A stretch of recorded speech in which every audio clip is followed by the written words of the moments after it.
જય સ્વામિનારાયણ. ઘણા વર્ષો પહેલા ભારત દેશમાં અધર્મ ઘણો વધી ગયો હતો. લોકો સત્ય અને ધર્મને ભૂલવા લાગ્યા હતા. દુષ્ટ અસુરો સાધુઓ અને ભક્તોને હેરાન પરેશાન કરતા હતા. સ્વર્ગમાં બધા દેવતાઓ અને ઋષિઓ ચિંતામાં હતા.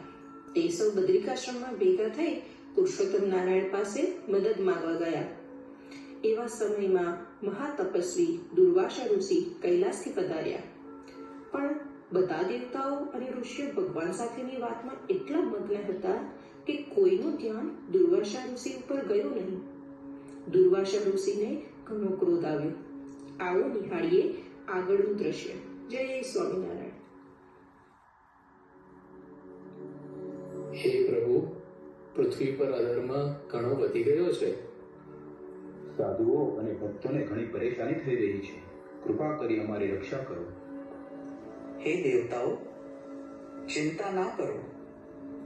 જ્યારે અધર્મ વધે છે ત્યારે ભગવાન પોતે પૃથ્વી પર અવતાર લઈ ધર્મની સ્થાપના કરે છે.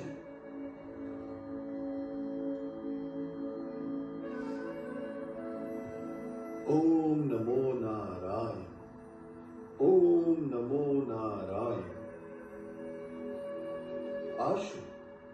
હું અહીંયા ઊભો છું અને કોઈ મને નમસ્કાર પણ નથી કરતું. આ તો મારો ઘોર અપમાન છે. હે મુનિરાજ, અમને ક્ષમા કરો પ્રભુ. અમે નરનારાયણ દેવના દર્શનમાં નિમગ્ન હતા. એમની અમૃતવાણી શ્રવણ કરતા કરતા અમને ધ્યાન ન રહ્યું. નહીં, તમે સૌ ઘમંડી છો. હું તમને શ્રાપ આપું છું.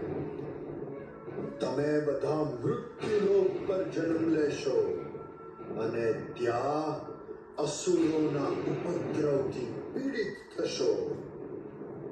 દયા કરો પ્રભુ, દયા કરો. અમે તમારી ક્ષમા માંગીએ છીએ. બધા ઋષિ મુનિઓ ખૂબ જ ભયભીત થયા. ત્યાં ધર્મદેવ અને ભક્તિ દેવી વિનંતી કરવા આવ્યા. હે મહામુનિ, રીસ ના કરો. જો અમારો અપરાધ હોય તો જરૂર દંડ દેજો, પણ વન અપરાધે અમને શ્રાપ ન આપો. સ્વયં નર નારાયણ પોતે વાત કહેતા હતા અને અમે સૌ સાંભળતા હતા. અમારી વૃત્તિ પ્રભુમાં પ્રવાઈ ગઈ હતી. એ સમયમાં તમે આવ્યા અને તમારું સન્માન ન થઈ શક્યું. અમને ક્ષમા કરો.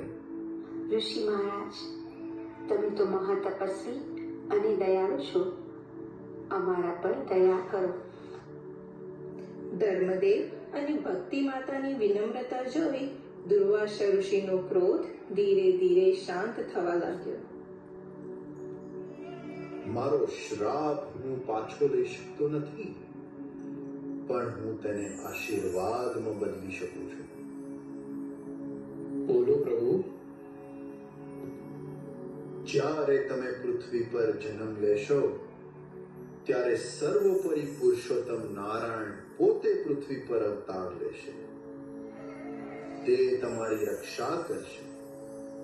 તે અધર્મનો નાશ કરશે અને ધર્મની સ્થાપના કરશે. હે પ્રભુ, આ તો મોટો આશીર્વાદ છે.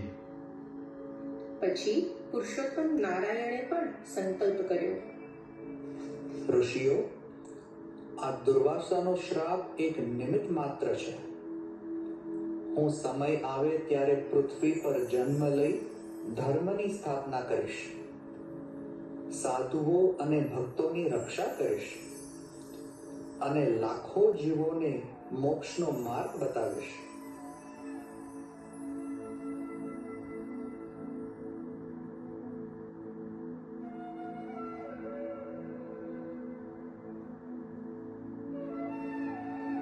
સમય વીતી ગયો અને પછી એક દિવ્ય દિવસ આવ્યો.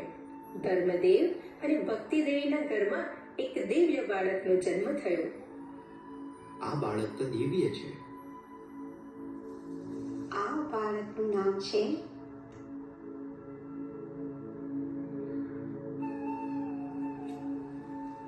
આ ઘનશ્યામ જ પછી મોટા થઈ ભગવાન સ્વામિનારાયણ તરીકે પૃથ્વી ઉપર ધર્મની સ્થાપના કરી.